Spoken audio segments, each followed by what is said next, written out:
Leading souls to heaven takes prayer and hard work. Leading teenage souls to heaven, now that is another thing altogether. How do we help teens get to heaven in such a modern and chaotic world? Well, that's exactly what my guest, Marissa Borah, is going to show you today. So let's get started.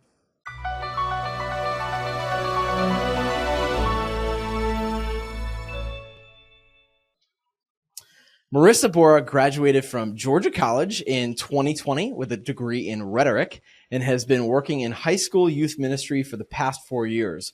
For a field with an average turnover of 18 months, that makes her a veteran. In college, she would have said her greatest accomplishments were being a published poet and the captain of her inner tube water polo team. Now she'd say it would be her greatest accomplishment if she can help even one soul get to heaven. Marissa is the head of teenage youth ministry? Yeah, high school youth ministry. High school youth ministry and confirmation formation. Yes, I knew I was going to get that right with her help. Welcome to Modern Catholic Family, Marissa. Thank you. Thanks for having me. Yeah, absolutely. Okay, you have to tell me about water tube or inner tube water polo. Yeah. So imagine water polo. Yeah. But instead of treading water the whole time, you get to sit in an inner tube.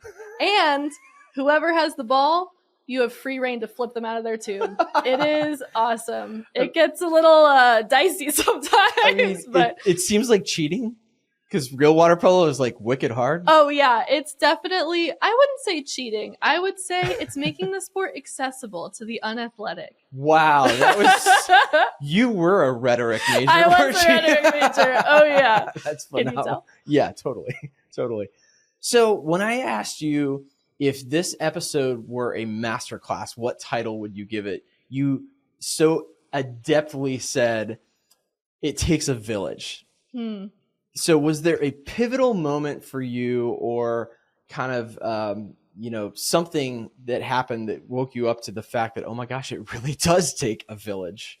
Yeah, I would say so. For some background, I graduated college in 2020, which obviously was not the job market that I might have expected to go into when I graduated. And like many of my peers, didn't really know what I was going to do.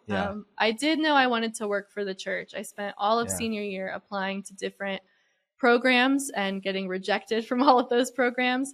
And so I ended up just telling the youth minister at the time at St. Brigid, hey, I'll help you out. I'll, do whatever work you need around the office, gain some parish experience. I can throw it on my resume. And, long story short, God always has a different plan than we do. And I ended up staying. And St. Brigid's my home parish. So when I started youth ministry, and I was very involved in youth ministry as a high schooler. And so I thought that I knew exactly what I was getting into. You run your life nights and there's fun games, there's talks, you pray. It's just a lot of goofing around with teens. And I very quickly realized in my first year that I had no idea what youth ministry was actually about. I had moms who would come to me asking for advice because they were the only one who practiced the faith in their home. They had husbands who weren't going to mass. And how do I get my kids to care about the faith when their dad doesn't? I had teens coming and sharing with me really difficult situations at home, situations where all of a sudden I was like, oh my gosh, do I call defects? Who do I tell? There's, and I had teens opening up to me and I realized, I thought, here in Johns Creek, the suburbs of Atlanta, teens aren't struggling with problems like this. And I was very wrong. And that's when I realized that youth ministry was much more than putting on, a fun night on Sunday for a couple hours and hanging out. It was really walking with teens and their families through some of life's most difficult struggles. I realized very quickly that my job was a lot more profound than I had realized. Yeah, and I can see that, so if you listen to episodes 2 and 3, you would have heard the story of kind of my own daughter, Marin, her conversion story, right? She was raised Catholic, but, fell away. And then the story of her conversion was so powerful for me to want to start this movement. But I've now, since I've become a core member for Life Teen, one of the adult leaders, it's so beautiful to witness what you have created, like the environment that you've created in Life Teen, to see kids, teenagers, literally on their knees, crawling up to the altar when we do adoration, and to grab hold of the tassels at the bottom of the table is just, it's beautiful. And to watch them get emotional and weep, and you have created an unbelievable environment for that. One thing that stands out to me is when we were on the winter retreat this past winter, and you stood up in front of the chapel, in front of the altar, and there were probably, how many kids were there? 50, 60? I think it was 30 to 40. Okay. It seemed like a lot more to me. But still, it's a lot of teens. And you said, hey guys, this is your free time, but if you want to go to confession, we have a priest here who will hear confessions. And as soon as you stepped away for them to come up and sign up, it was like they were literally running to sign up for confession. I was like, this is unbelievable. That's something that gets me choked up every time. Yeah. Because the last couple retreats, that's what has happened. Yeah. And I've never seen teenagers run to a sacrament before. And confession, something that so often is scary and difficult to face. I see adults run away from that. I know. I run away from it sometimes. And just, it's so beautiful and humbling to see how hungry they are for Jesus and to receive his mercy in the sacraments. Yeah, it is a beautiful thing. So, what are some of the challenges when it relates to like the fact that it takes a village?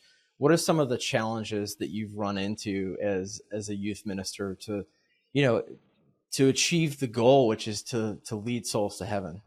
Yeah, absolutely. I think probably the biggest thing is how isolated families are these days. Yeah. And I know that you've experienced this some too, when you are having problems with your kids or facing problems as a family. Yeah. Oftentimes in our culture, just the tendency to the way that we face that and handle that is to close in on ourselves and keep everything is very private. It's enclosed in the family and not really reaching out for support. And I think that's something that we gained a lot more awareness of during COVID, is just how isolated we could become. But especially for our teens, they just are very isolated, even with social media these days and the climate that is. It is incredibly easy for them to become very isolated. Sure. Well, the pandemic didn't help because it basically forced everybody into isolation, and that became the new norm for a little while. Yeah. That was tough. I also feel like, how much of that do you think has to do with, I guess, especially in this area, there can be a lot of keeping up with the Joneses. And to your point about not wanting to open up about problems. Yeah. And I know for myself, when I was in high school, I started out on the honors track, the AP classes. Yeah. And they got harder and harder for me. Yeah. I struggled a lot in school. Yeah. But once you're on that track, you feel like you can't get off. And there is very much this pressure to succeed and achieve. And I think even for myself, it felt like even though I needed to be in less rigorous classes, it felt like failure if I were to get off that track, you know? And there was just so much focus, even when I was in middle school, on what will get you into a good college, a good school.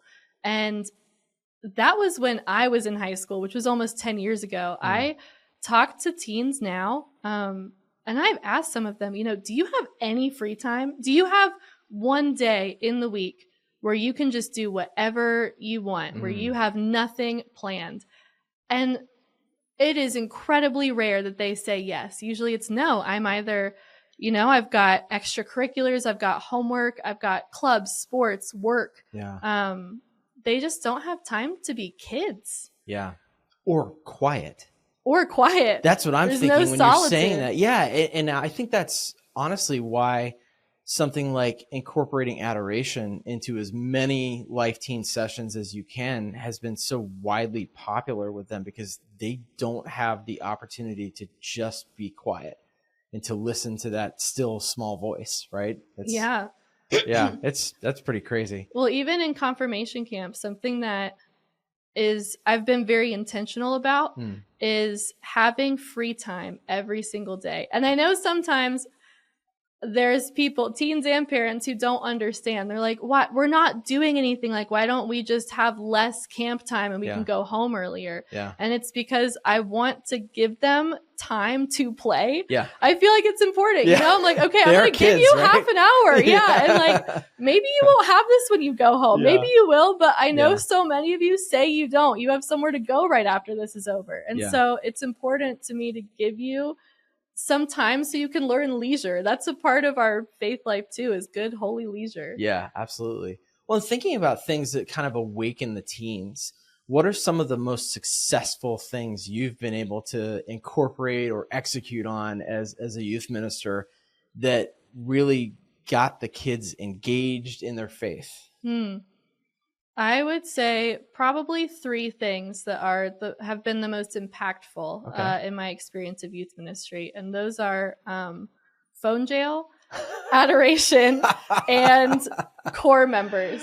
Well, okay, explain phone jail. Okay, so I do take phones when we have our events. I try to make it a little tongue-in-cheek. We have this cardboard box that one of my former teens made. It says phone jail, and she kind of cut bars into it. But in my first year, I just realized when teens would come in, like when I was in Life Teen, we would sit down, and that was social time. You'd hang out with your friends. And I realized that teens were coming in, and they were just sitting down on their phone. Because if you feel like you don't know anybody, what are you going to do? It's your safety blanket. Sure. That's, and it was really hindering their ability to learn social interaction. Like, how do you make new friends? What do you do in uncomfortable social situations? How do you get out of that comfort zone? And so I didn't know if it would go over very well, but, one Sunday I just said, all right. And I had a tub at that point. It was just like Tupperware or something. I said, all right, you have to put your phone in. And I had 1 or 2 teens who grumbled about it, but for the most part, they just, all right, and they put them in. That's awesome. And the room was so much louder. Like, I cannot express what a difference it was. And they were talking to each other. And what I was not expecting was for multiple teens to thank me afterwards. Because oftentimes they don't want to be on their phones. But they feel, they don't know what else to do when they're uncomfortable. And also, if everyone around them is on their phones, you don't want to be the odd one out. And so a lot of them felt this freedom from their phone. And so I've continued to do that ever since then. And it's just, I think it's helped so much with their ability to interact with their peers and make new friends and learn how to socialize without a screen. Never in a million years did I think that you were going to say that some of the teens said thank you. Me neither. It was so unexpected. I was actually blown away by that. Oh my gosh. So phone jail, what else was it? Adoration and core members. We had done Eucharistic adoration at Life Team before. It kind of was a special thing though. It was on retreats or the occasional Life Night. And I think it was about a year ago. I decided, why don't we do this every Sunday? So right before I came on board. Yeah, it wasn't that long. But I'm very lucky then. Yeah. Well, it was great. Every time we had adoration, the teens really responded. They really, like you were saying, you would see them get emotional. You'd see them really just connect. Yeah. And I just thought to myself, if this is such a good and profound experience for them, why not do it more? And so thankfully we're blessed at St. Brigid to have lots of deacons. And so we've always been able to have someone who could have adoration for us. And I was not expecting how transformative it would be for the teens to have adoration every single Sunday. Yeah. And sometimes, most of the time, we do it with praise and worship because we do have a music minister. But we also, I try to regularly, have silent adoration as well, because we are blessed as well at St. Brigid to have a nearly perpetual adoration chapel. Yeah. So balancing that time in silence with that time in praise and worship, but I've just seen such a huge change, like their reverence at Mass, their ability to enter into prayer, the depth that they'll go. Even I think the depth of how they share in small groups is impacted by their time in adoration, because they're spending more time in the presence of Jesus, spending more time praying, really listening to their heart, or like feeling those emotions that come up. And maybe they don't pause any other time in the week, but for half an hour to an hour on Sundays, they kind of have to, you know? Yeah. I'm smiling because I'm thinking about one time now. Most of the time you have adoration in the Life Teen room, but sometimes, and we're very fortunate at our parish to have perpetual adoration in an adoration chapel in our church. We're unbelievably blessed. But sometimes we do go into that chapel. And I remember one time a couple of months ago, we went into the chapel and you laid down the law before we went in there, like no talking. There's other people and there's other adults in there. You have to be respectful, all this stuff. And we went in there, and I, as a new core member, I'm like, I've got to make sure that everybody's doing what they're supposed to be doing. And there were 2 or 3 freshman boys who were, seemed to be talking, seemed to be, they were distracting to me. I was sitting behind them. I was like, oh my gosh, I'm going to have to go over and actually say something. I can't believe this. And I walk up and I was like, guys, can you, please, this is the time to be respectful, time to be quiet. And one of them jerked their head around. He's like, no. And he showed me a piece of paper. They were passing it back and forth, and it was making some noise. They were writing what they were grateful for, and they were passing it back and forth. And I was like, oh my gosh. I don't even know what to say. I'm sorry for scolding you. Okay, sorry. You're good. Keep going. So, wow. Yeah, it's been such an impactful thing. You mentioned core members. Mm-hmm. Selfishly, I want to hear about that. Yeah. So for context, core members is what we call our adult leaders who participate. They help lead small groups. They give talks. I know. I tell people I'm a core leader. They're like, oh, you think you're so special. Like you're core to the program? No, that's just what they call it. Yeah. But I think that is one of the biggest parts of that village. Yeah. Because I don't know if you have heard of Springtide Research Institute. No. So they are kind of on the forefront of researching Gen Z and religion and kind of their attitudes, their relationship. I'm glad there's an organization doing that. Yeah, it's really interesting, especially if you're in a ministry field, to read and keep up to date. And it's all surveys. So it's all people, ages 13 to 25, self-reporting, know, their opinions and beliefs on these statements. But they had this report, I guess you would say, their research. It was the state of religion in young people. They published it in 2020. So that was around when I started. Yeah. And that is just, it was really like sad and sobering to read for me, because some of the things that stood out to me, it was, so they have just their general findings, but also specifically their Catholic edition. Yeah. They said 65% of young Catholics had 3 or fewer meaningful interactions in a day. Wow. And 40% said that they have no one to talk to and no one really knows them well. Wow. And that is just so...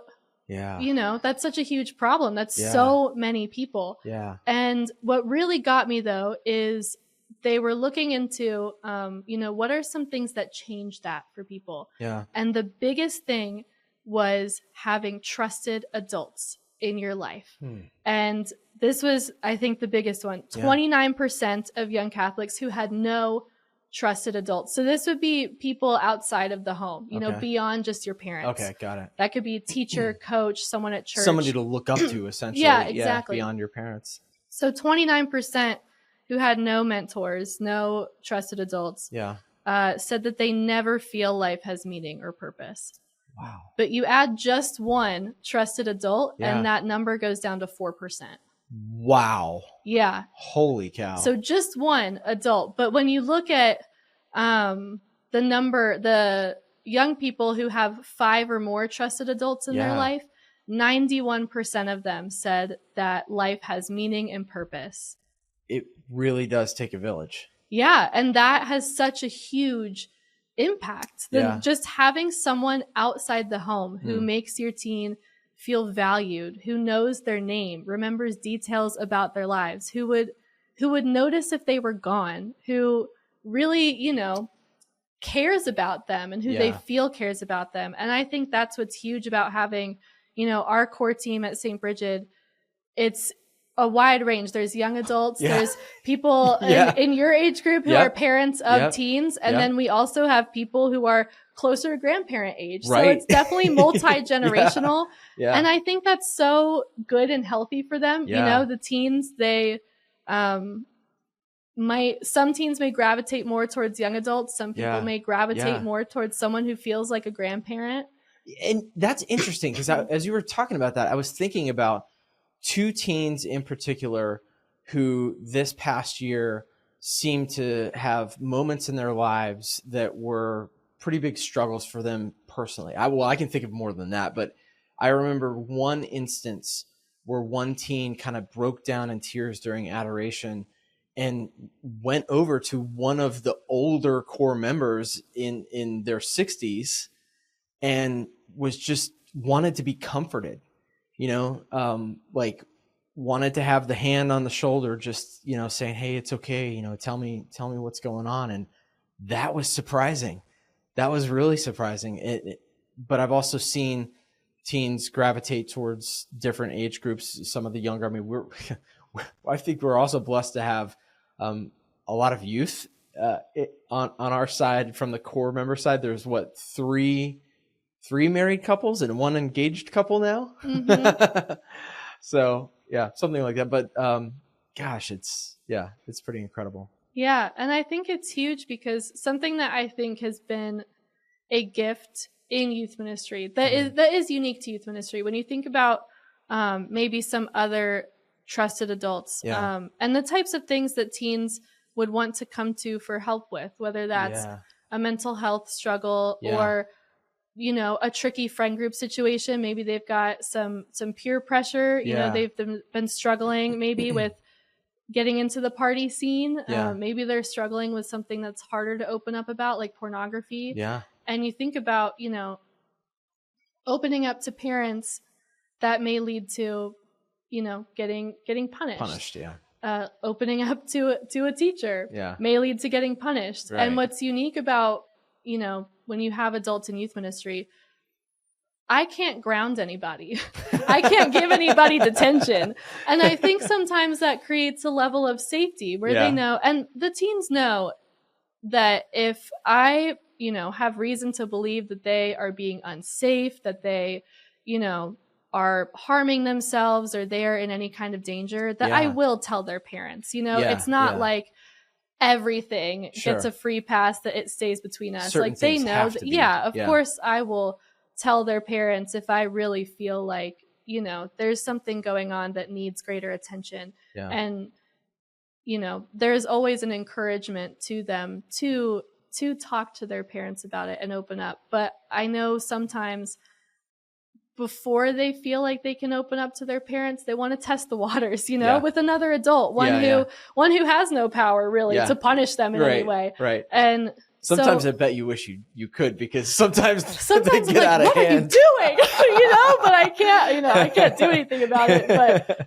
But really it's a privilege because I feel like I get to be on the same team as parents. And I see my role as supporting them and working with them. Like what would you want for someone, if your kid is struggling with something and they're going to open up to an adult who's not you, what would you want them to say to them? And that's, what I'm thinking about too, is loving the teen who's in front of me, and how can I guide them in a way that's going to, guide them to other adults who will help them, not just that they have to confide only in me, but to grow and to help them, to connect them to greater support. Yeah.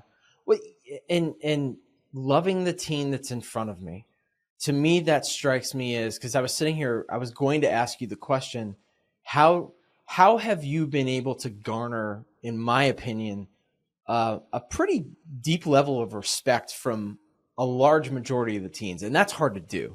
Honestly, that's hard to do. But I feel like you've done that. And I don't know if you feel that way, but I see that as an outsider.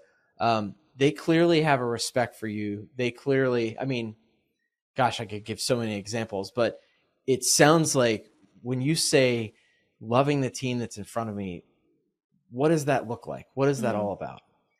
I think part of it, to be honest, is, now I feel like I need to give a disclaimer here, is that I have amazing parents. And I had an amazing youth minister and group of core members growing up, like really great adults. Yeah. But I will say, I never felt comfortable opening up to any of them with the things that I was struggling with in high school. Yeah. Because in my mind, they were perfect. They had it all figured out. Yeah. And there was this, I don't know, fear, I think, to show them the messier parts of me, because I didn't think that they would understand. Yeah, yeah. And what's been really important to me is that my teens know that I don't have everything figured out. And sharing with them, not being afraid to share with them some of those messier parts. Yeah. Being vulnerable. Yeah, right? Being vulnerable. Yeah. And not obviously with prudence, I don't really share things like when I am going through them. Right. But I have told them about times in my faith life where I've been really angry at God. Yeah. Times in my faith where I really struggled with doubt.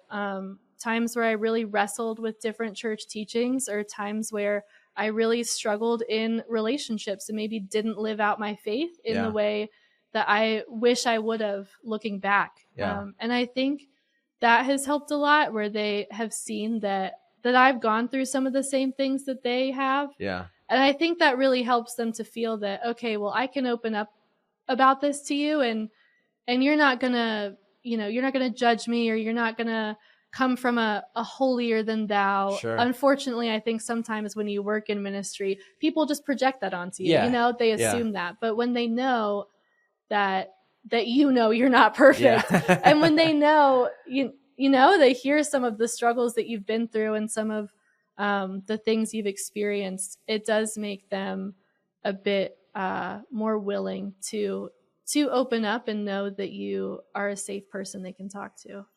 It sounds like you're meeting them where they are, allowing yourself to be a little bit vulnerable in the capacity that you can as an adult leader. And by the way, I really appreciate how the length to which you have gone to make our Life Teen program a very safe environment, from the standpoint of, all the safety protocols we need to have around teens being around adults, and always having two adults present and all that kind of stuff. That's, I have much respect for that.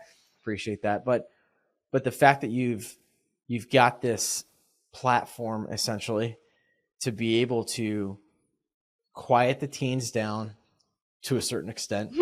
I don't know how quiet I would call them, but yeah. But also to show them that it's okay to feel some of these feelings during your own faith journey. I've experienced some of them myself, right? To be able to say that to them, I could definitely see how that would draw them in further. Yeah, and I think the biggest thing I've learned too about loving the teen in front of me is, I remember this particular instance where I had called a teen into my office to discipline him because, I was like, what are you doing? No, he had. And I honestly, I was angry. I was upset with him because I knew he was better than that. Yeah. And so I looked at him and I just said, why? Like, can you explain to me, like, why did you do this? Yeah. I just don't understand. And as he started talking, I realized that there was just a lot more behind what had happened, that that led to that, you know, and a lot of what he was struggling with, just a lot of the stuff that was going on at home. And that anger very quickly dissolved and became a lot more compassion. And what ended up happening is when he was done talking, I looked at him, looked him in the eye and said, I still think you're a good person and I'm proud of you and I love you. And it really hit me too, because I realized as I was saying those words to him, I don't know if you've heard those words, you know. And it just really changed the way that I interact when I have teens in my office, whether that's because I need to talk to them about something they did that was not cool, or just because, you know, they came to me wanting to divulge something that might make me go, oh, okay, I'm concerned, but wanting to be that person who tells them that I think they're a good person and I'm proud of them and I love them, because even if no one else in their life is saying it, like, they need to hear it, and I want them to hear it from me. That's beautiful. Yeah, that's beautiful. You have a talent, let me tell you. And I'll tell you something else. You have no choice. You're going to come back on this show. I would love to keep going, but I also want to be respectful of our audience's time, but I absolutely want to have you back. I want to get into some rapid fire questions. Are you ready? Yeah, let's go. I was going to say, don't be nervous, but you don't look nervous at all. What's one resource you think every Catholic family needs to know about, whether it's online or offline? Ooh. I know, I'm only going to let you choose one. No, my gosh. No, this is so difficult. One resource that every Catholic family needs. I think that I would say, I'm just going to go with Magnificat. Okay.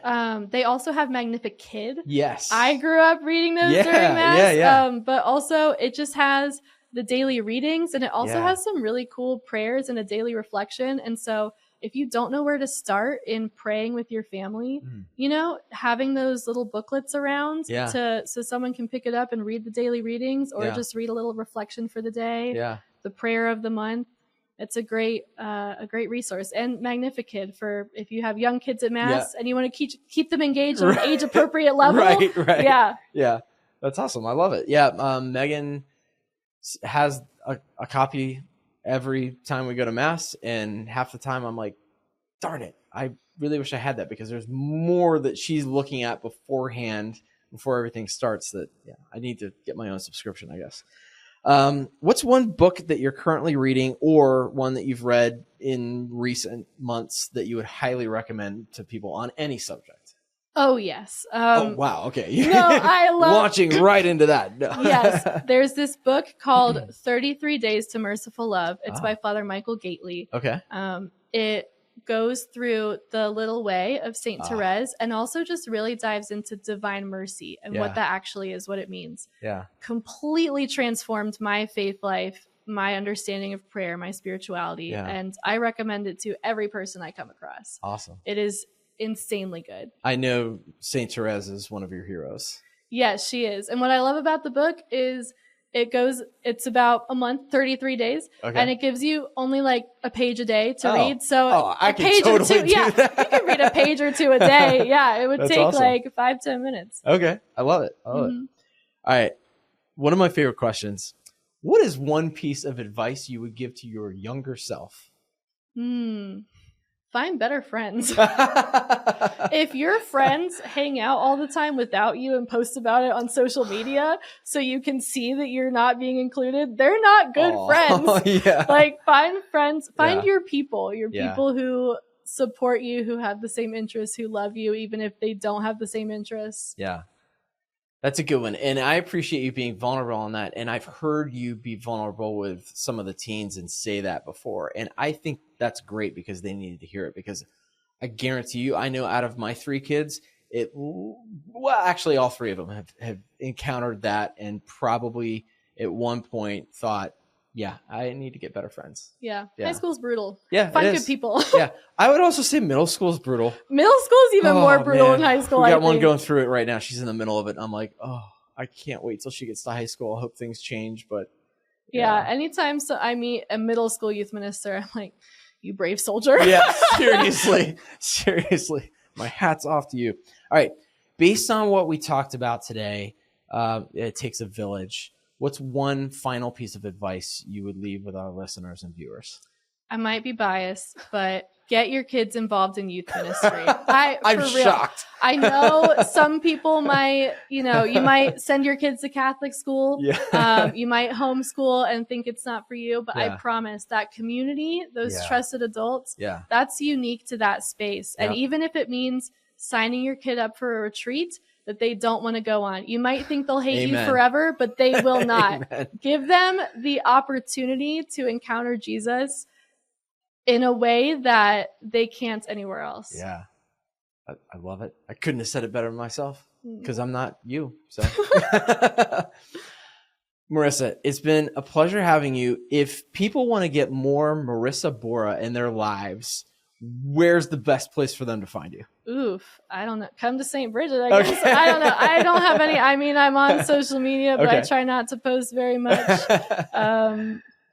Yeah, I don't write anything. I was on the Quest Catholic Radio in Atlanta one time. You can find me there. Yeah. Awesome. I'm an unknown. You're an unknown. Okay, well, at least they could find you from St. Brigid's website. Yes. Which is... If you cared to scroll through the archives of the blog posts and now dead podcast of the COVID era, you can find us at sbyouthfullyalive.com. Yes, rock on. Marissa, it has been an absolute pleasure having you with us today. I appreciate it. Yeah, thank you for the invite. It's been fun. Yeah. And I guess that is one thing I love, by the way, that everyone in our parish knows this. Everyone, because when you stand up in front of the entire parish at all the different masses and say, "Hi, friends." I know. I didn't open with it, and I feel like if any of my teens are listening, they're going to rag me about it. So I'll say, "See you later, friends." I love it. It's a great way to end. Well, thank you for being on Modern Catholic Family. Appreciate it. Thank you for having me. It's been a pleasure. Yes. Bye, friends. Bye, friends.